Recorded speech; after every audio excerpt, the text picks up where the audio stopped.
Bonjour, Dongo, le conseiller, l'agripreneur et le promoteur agricole. Alors, ici, on parle d'agripreneuriat, on parle de business agricole, on parle aussi également de toutes les techniques agricoles nécessaires pour le bien-être, pour mieux avancer très rapidement dans vos différentes cultures ou bien dans vos différents projets. Alors, si vous êtes ici pour la première fois, tâchez de vous abonner et de cliquer sur la cloche de notification parce que ici, nous vous partageons nos échecs et nos succès, surtout afin d'éviter les mêmes erreurs que nous avons commises à nos débuts pour que vous puissiez aller très vite dans la réalisation de vos différents projets. Alors, on va revenir sur quelques détails près ici. Je vous ai dit que ça, c'est du terreau qu'on peut ramasser partout dans les villages ou même en ville, là où on dépose les ordures, vous pouvez ramasser ça partout. Voilà, c'est riche, très riche en éléments minéraux.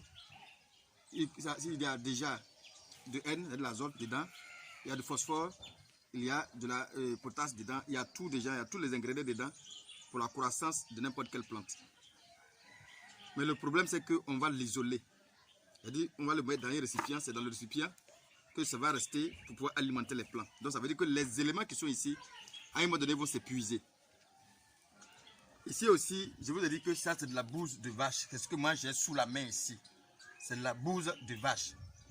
Mais j'ai précisé, si vous avez de la fiente de poulet chez vous, vous pouvez ramasser. Si vous avez les fientes de chauve-souris chez vous, vous pouvez l'utiliser. Si vous avez les fientes de, je crois, de mouton, si vous voulez de cabri, tout ce que vous avez, lapin, vous pouvez l'utiliser. Tout ça est très bon pour alimenter vos cultures. Bien, très important de suivre ça de près pour que vous puissiez comprendre. Il y a les volumes qu'il faut respecter. Ici, la bouille de vache, je prends 3 volumes de ça, 3 volumes de ça pour un terreau, que je peux mélanger avec un seul volume de ça, et puis je combine avec ça. Un volume de ça qui est là, ici c'est 3 volumes de ça qui est là. Pour dire quoi? Si vous voulez faire un grand champ par exemple, et que vous prenez par exemple 3 brouettes, vous pouvez prendre une seule brouette de ça, de bouche de vache, et vous mélangez le tout. Hein? Vous mélangez le tout, comme je vais le faire actuellement. Vous mélangez le tout de manière homogène.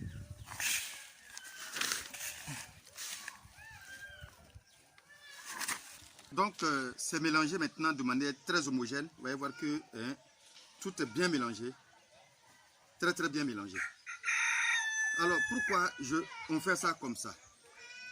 Pour que la bouche de vache ou la fiente de poulet qui sera dedans, ou bien quel que soit ce que vous trouvez, dans sa décomposition, va continuer d'alimenter ce terreau.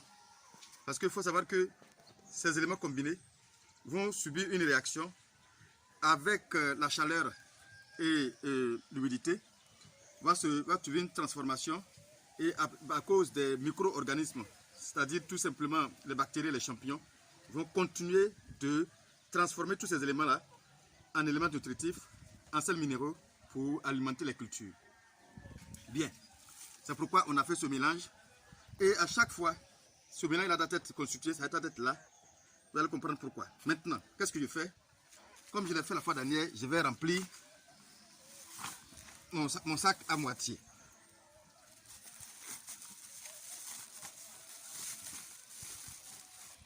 Je remplis mon sac à ce niveau-là déjà. Je mets la culture que je vais mettre dedans. J'ai pris le temps de plier les bordures. Maintenant, qu'est-ce que je fais? Ici, c'est des granulés de javel. Pour un grand champ par exemple, ici j'ai pris juste ça pour vous montrer l'échantillon. Vous prenez 1 kilo. 1 kilo de ça. Supposons que c'est un grand champ. On prend 1 kilo de granulés et supposons ça comme 5 litres. Vous mélangez ça dans 5 litres d'eau. C'est-à-dire 1 kilo de ça, vous mettez ça dans 5 litres d'eau. Vous mélangez correctement, ça se dissout. quand ça va se dissoudre, hein, quand tout va se dissoudre correctement, supposons que ça c'est une barrique de 200 litres. Donc vous allez prendre 1 litre que vous avez dans le 5 litres. Vous prenez 1 litre que vous mettez dans 1 litre ici. C'est-à-dire que les 5 litres là, vous puisez 1 litre dedans. Voici les 1 litre. Puis en principe, vous renversez ça dans le fût de 200 litres. Donc du coup, ici les 200 litres, maintenant, on va mélanger les 200 litres correctement. Ça sera aussi homogène. Bien 1 litre de 5 litres. Vous mélangez correctement. Et c'est ça, vous allez puiser un gobelet comme ça de 1 litre que vous mettez tout le contenu dans votre terreau que vous avez constitué là. Voici comment on désinfecte le terreau avant de cultiver. Pourquoi le désinfecter? C'est juste parce que, puisqu'on a pris le terreau dehors, déjà, il y a les éléments nutritifs, certes, mais il y a les éléments néfastes, comme les nématodes qui vont attaquer les racines, qui vont faire que la croissance des arbres va être rabougrie et je dirais ralentie. Si vous ne désinfectez pas très tôt, ça va, ces insectes-là vont rester dedans et attaquer les racines. Donc du coup, si vous allez désinfecter, la plante va être en bonne santé et croître correctement. Voici un peu comment on désinfecte le sol avant de pouvoir planter. Une fois désinfecté le sol et le terreau dans les sachets, ici j'ai pris un sac pour l'expérience. Hein. J'ai pris un sac pour l'expérience. Moi j'ai pris un sac parce que c'est ce que j'utilise ici. Vous pouvez prendre n'importe quel autre récipient. On prend même des seaux percés. On prend même des seaux pour faire tranquillement. Même des seaux qu'on perce ici, 3 trous, et on met les terreaux, on travaille dedans. On prend même, on fait des caisses. On peut prendre aussi des sachets. Tout ce que vous avez sous la main, on peut prendre pour travailler. Bien. Donc ici, j'ai désinfecté mon terreau. J'ai laissé au moins à 1 semaine. Le javel a eu le temps d'agir et effectivement a désinfecté mon sol. Pendant ce temps, ma pépinière est déjà prête, bien sûr. Maintenant que j'ai ma pépinière en main, ici, ce n'est pas la taille des pépinières, c'est pour juste vous expliquer quelque chose. Hein. Les pépinières, ce n'est pas à cette taille-là. Donc ici, qu'est-ce que je fais? J'ai déjà planté. Je plante une fois.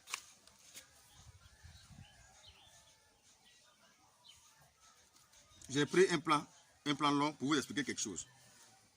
Supposons que j'ai planté, c'est arrivé à un stade comme ça. Par exemple ici, où c'est sorti déjà. Qu'est-ce que je fais? Je vais venir encore une fois remplir mon sac à ce niveau.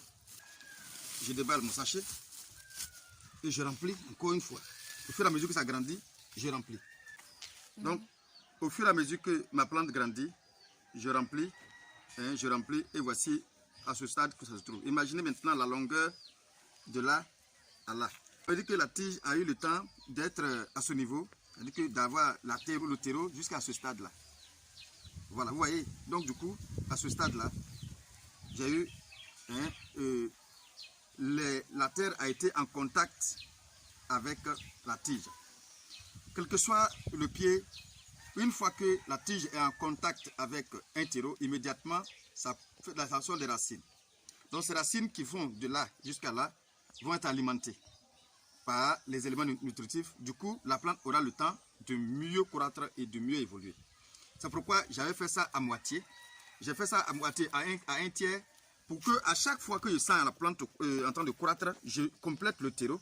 Je complète le terreau jusqu'à ce que le sac soit rempli. Du coup, vous allez voir que toutes les parties où que la terre va toucher, effectivement, va créer des racines et ces racines vont alimenter la plante, ce qui va permettre une très bonne productivité. Pourquoi? Parce que la plante s'alimente mieux et s'alimente convenablement. Et il y a suffisamment de terreau nouveau, hein, un terreau nouveau qui est encore très riche.